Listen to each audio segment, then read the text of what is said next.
Hi, good evening from Philippines. Okay, hallelujah. So how are you, my dear brother and sister? Um, Once again, this is your covenant sister, Lou Rivera. And we are still in the woman, thou art healed and whole. But while waiting for our brother and sisters to come and for our visitors tonight, I just want to minister each one of you today or tonight with this song. And if you know this song, you can sing this with me. Amen? Okay.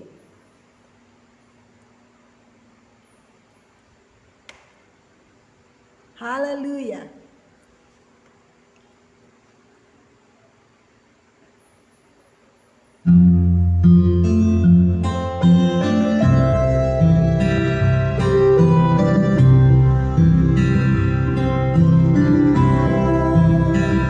About tomorrow, I just live from day to day.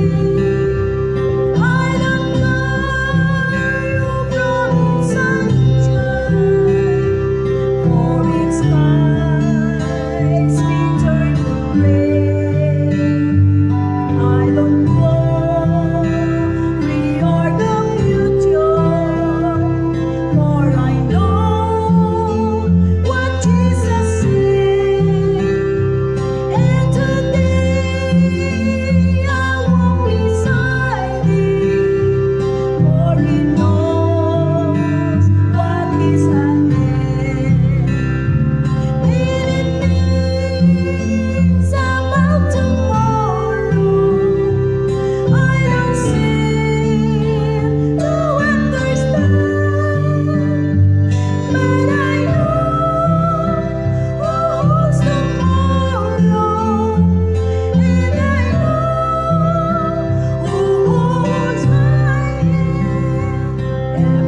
Praise the Lord. Yeah. I know who holds tomorrow. We will not be scared, will not be worried, because we know that who holds for our tomorrow. Amen. Glory be to God. Okay, once again, this is your covenant sister, Lo Rivera, and greetings to you to good morning, good afternoon. But here in the Philippines I'll greet you in good evening. We are now in evening here in a Tuesday night. Hallelujah. So how are you over there, my dear brother and sister? Amen. Hallelujah. Glory be to God. Okay. So tonight, fasten your seatbelt, and we are going to start our devotion. We are still in the woman, thou art healed and whole. Amen. Hallelujah. Glory be to God. Amen.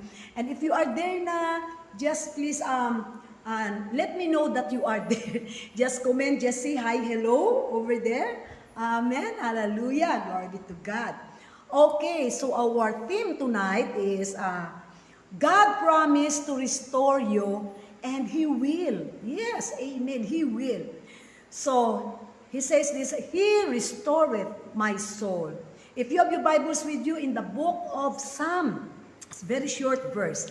Psalm chapter 23, verse 3. He restoreth my soul. So, when I was in my friend's work, in his like a shop, long time ago, he worked there in a local paint store, and there I had to acquaint myself with the products and the procedures. Yeah, so I was intrigued by a refinishing product that restored old furnitures. Nagre-restore sila ng mga old furniture to its former luster. So I purchased, many people purchased this product to see if it was effective. And because they had been old, no? And I learned also right away that the more difficult part of the restoring furniture was stripping off the old wax. Yung papalitan mo yung pintura, stripping off the old wax. So it takes a patience to overcome the effects of years and use and abuse.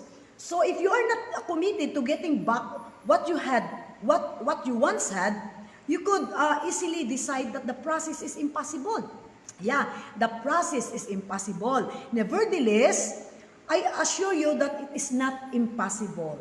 So David, the psalmist, declares, He restored my soul in Psalm chapter 23, verse 3. So the term restored is a process. Amen. So only God knows that it takes to remove the build-up that may be existing in your life. Hallelujah. But He is specialized in restoring and renewing the human heart. Amen. Glory be to God. Hallelujah.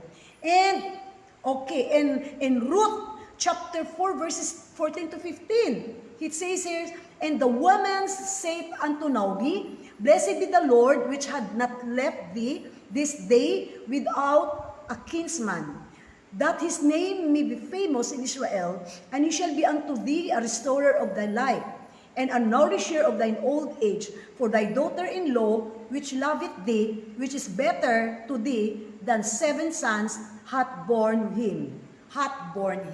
So Naomi almost changed her name to Mara, because Mara means bitter. Bitter. If we know that a story in the Old Testament from Moses, when Moses struck, when Moses not followed the instruction, and he used the rod and he struck the stone, so that the water come out from the stone, and when the water come out, the stone is a bitter. So they call that place as Mara, which means is bitter. Hallelujah, bitter, mapait. So Naomi almost changed her name to Mara, no, because she felt that God had dealt very bitterly with her. Glory be to God. So it is dangerous to be prejudiced against God. Yes, amen. Prejudice is to prejudge. It means prejudice is to prejudge. So people, even believers, have often prejudiced God. Amen. Yeah, that's right. So however, He isn't finished yet. Before it was over, everyone agreed that the hand of the Lord was upon Naomi. Therefore, you are not off course. Hallelujah! Glory to God.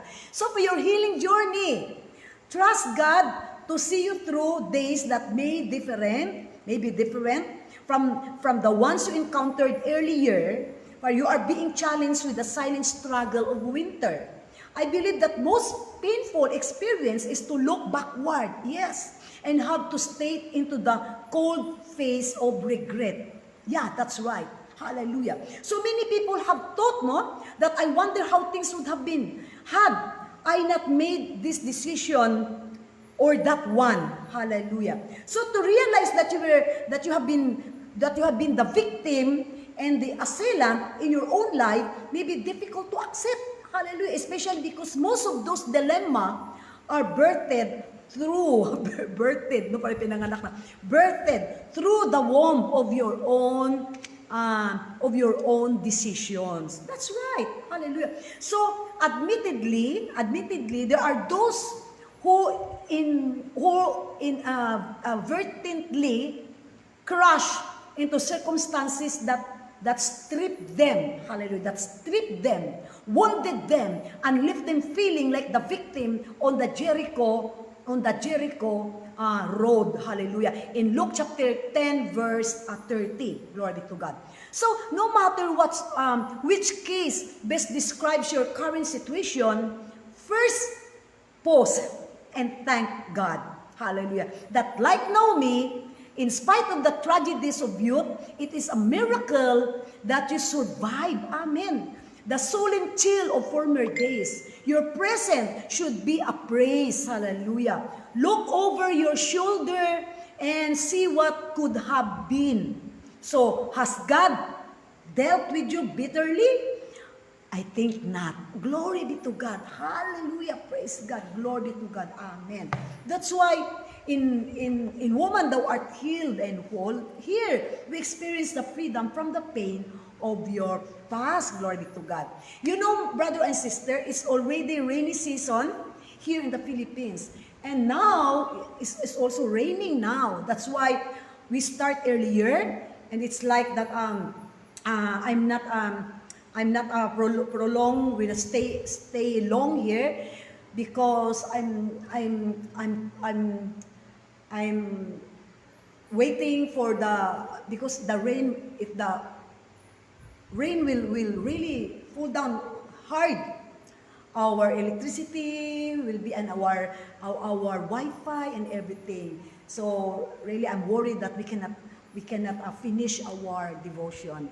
But really praise God because tonight, even it's raining, and just continue to pray for each and every one of us that tonight here in the Philippines we can sleep sound.